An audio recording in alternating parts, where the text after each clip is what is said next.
বাংলায় সুলতানি ও মুঘল আমলের প্রাচীন মুসলিম ঐতিহ্যের চিহ্ন নিয়ে আজও দাঁড়িয়ে আছে ঝালকাঠির রাজাপুরের গালুয়া পাকা মসজিদ।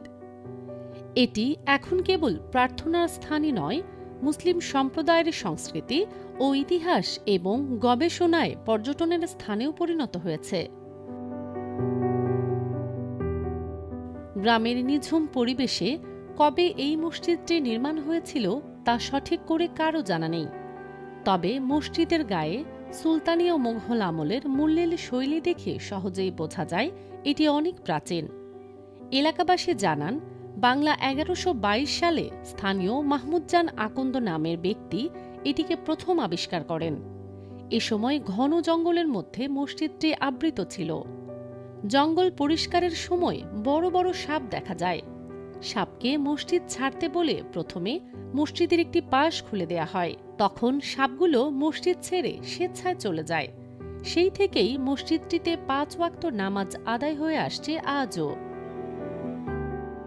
অলৌকিক মসজিদটি অনেকের কাছে জিনের মসজিদ নামেও পরিচিত। বর্তমান ঝালকাঠি জেলার রাজাপুর উপজেলার গালুয়া ইউনিয়নের স্থানীয় বাজারের ভান্ডারিয়া রাজাপুর মহাসড়ক থেকে ১ কিলোমিটার দূরে অবস্থিত। এক গম্বুজ বিশিষ্ট মসজিদটিতে রয়েছে সুলতানি ও মুঘল স্থাপত্যের ছোঁয়া।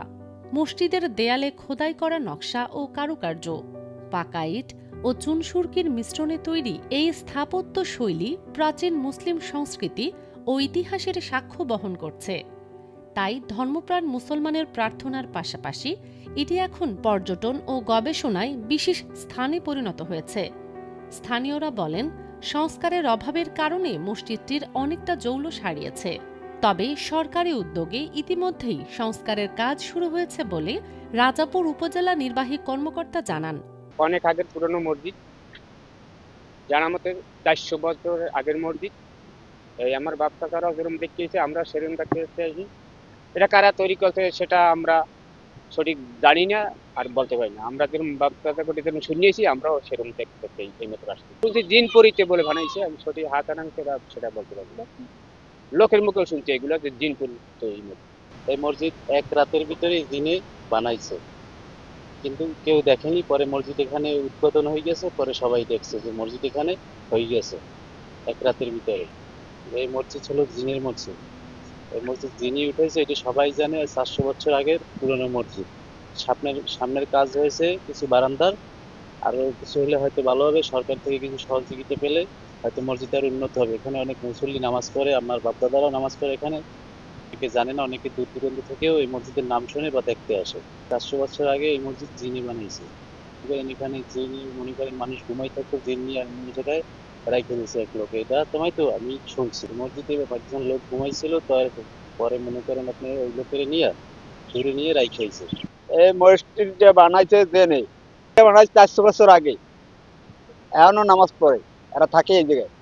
এখন থাকে মাঝে মাঝে নামাজ পড়ে, আমিও দেখছি নামাজ পড়তে। সরকারের কাছে দাবি জানাই মসজিদটা যেন ভালো মতন করিয়ে দেয়। রাজাপুরে যে সকল প্রাচীন ঐতিহ্য আছে তার মধ্যে আমাদের গালুয়াতে এবং আনবাড়িতে দুটি মসজিদ আছে প্রাচীন। মসজিদ দুটোকে আমরা সংস্কারের উদ্যোগ গ্রহণ করেছি এবং এখানে অন্যান্য যে সমস্যা আছে এগুলো সরকারের তরফ থেকে দেখা হবে, যাতে এই প্রাচীন ঐতিহ্যগুলোকে সংস্কার করা যায় এবং আরো বেশি মানুষের কাছে তুলে ধরা যায়, সেই ব্যবস্থাই আমরা করব। প্রাচীন এই মসজিদকে ১৯৯৯ সালে ধর্মীয় ঐতিহাসিক নিদর্শন হিসেবে প্রত্নতত্ত্ব অধিদপ্তর সংরক্ষণের আওতায় নিয়েছে।